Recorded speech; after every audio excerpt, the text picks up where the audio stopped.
Scotland, a realm of soaring peaks and whispering glens, where ancient paths weave through untamed forests, winding down silver streams that tumble into cascading falls and to the stones of forgotten ruins. Once these lands teemed with life, a natural masterpiece of vibrant flora and fauna. Today, less than 4% of the country holds native woodlands, an alarming statistic when compared to Europe's average of 44%. As these lands have grown barren, new seeds of hope are quietly being sown by enthusiasts and organisations endeavouring to revive what once was. This is the story of rewilding in Scotland.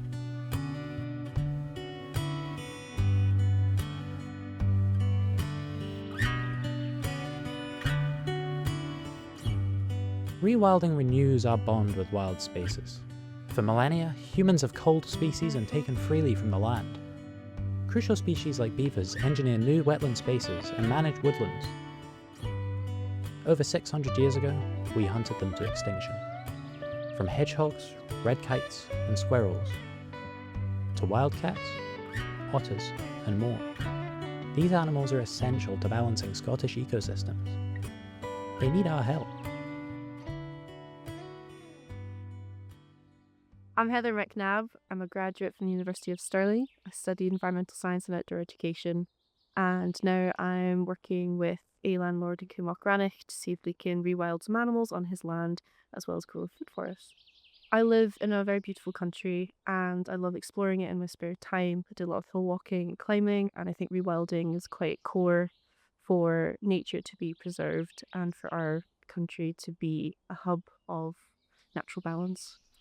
Rewilding isn't as scary as people think it is. It's not this agenda to remove people from the land. Rewilding is just an effort to bring back what we once had, and we've taken away a lot from Scotland's natural beauty. Rewilding is just returning the balance. This resurgence of life isn't just good for nature, it's good for people too. Rewilding creates hundreds of jobs, and Scotland's nature sector is growing rapidly. Restored wildlands also combat climate change. Restoring native UK landscapes to European averages could capture and store more than 53 million tonnes of carbon dioxide every year.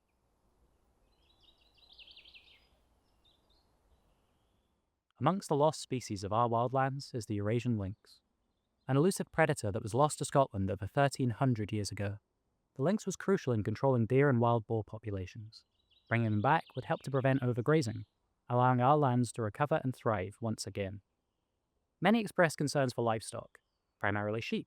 However, it's worth noting ACOM statistics, which suggest that in the correct environment, the average lynx will only kill one sheep every 2.5 years.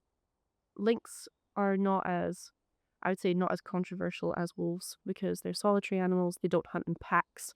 They're quite shy. They're quite reserved. They don't want to be anywhere near people, so they wouldn't come looking for us. I think they'd be really interesting to see how it responds with ecotourism as well. A lot of people would be drawn to see the lynx. They're quite stunning animals. Yeah, ecotourism. It's a huge part of Scotland, actually. A lot of people come to Scotland just to see the landscape and the animals and take lots of incredible pictures. It has a lot of historical ties, cultural ties, and Scotland's often referred to as the wild landscape. So lynx would add to that and bring back these natural processes and ecosystem balances. So lynx would balance out a lot of problems we have with overpopulation of herbivores, in particular red deer. I think I'm a bit biased. I do want the lynx back, but that's definitely a project that's ongoing. I wouldn't just put them back, but I'd like to see the lynx back in Scotland. Whilst the idea of these magnificent creatures roaming our forests is tantalising, reintroduction must be done carefully and responsibly. In early January, reports emerged of illegally released lynx roaming these very forests. These lynx, likely hand-reared and unprepared for the brutal winter wilderness, were abandoned into a desperate struggle for survival in sub-zero conditions. 4 were recovered, but tragically one succumbed to the overwhelming stress. A stark indictment of either misguided compassion, or perhaps more likely, a bitter disregard of their fate. It's quite unfortunate because obviously you want these animals back in Scotland, but it was way too soon. It was done very unprofessionally and very illegally.